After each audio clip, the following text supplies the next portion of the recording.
আসসালামু আলাইকুম। আমরা বিভিন্ন জায়গায় শিক্ষার্থীরা যেভাবে দেশ সংস্কারের পিছনে কাজ করছি, শ্রম দিচ্ছি, এটা খুব সুন্দর একটা দিক। আমরা বিভিন্ন পোস্টারে অলিতে গলিতে যেভাবে পোস্টারের রাজত্ব চলছিল দেয়ালগুলোতে, সেগুলো তুলে আমরা বিভিন্ন ক্যালিগ্রাফি থেকে শুরু করে সুন্দর করে রং দিয়ে সেগুলো আমরা সাজিয়ে তুলেছি।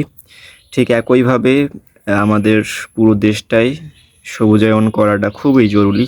কারণ আমরা গ্রীষ্মকালে দেখি যে দেশের খেটে খাওয়া মানুষরা রাস্তায় বেরোতে পারে না, কাজ করতে পারে না সূর্যের প্রখর রোদের কারণে।